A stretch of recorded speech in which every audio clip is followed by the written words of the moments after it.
Hello everyone, welcome back to the channel. In this video I will show you how to fix the Instagram post unavailable problem and the Instagram post not showing issue on your mobile phone. You can see this is the problem, how to fix it. Okay, let's get started.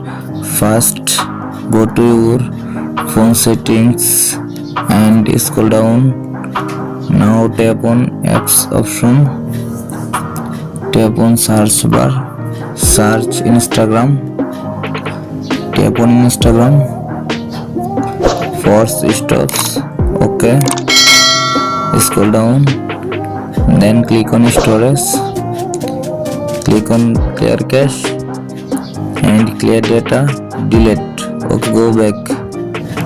Now tap on permission option and allow all permission, first to last, always allow, first calendar, allow, back, second call logs, allow, back, camera, allow, back, and contacts, allow, back, and notification option, turn on.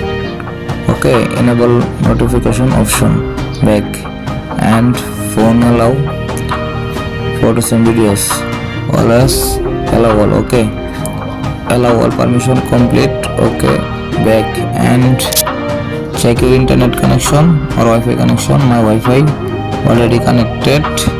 See, okay, done. And click on restart button and now restart your phone and reopen it again your phone. Okay, done. And go to Google Play Store or App Store, tap on search bar, search Instagram, tap on Instagram and check updated Instagram app. My Instagram app already updated. Okay, done. And another option, and now uninstall your Instagram app, again install your Instagram app. Okay, done. And go to your Instagram and click on profile icon and see. I hope your problem has been solved successful. Please subscribe my YouTube channel.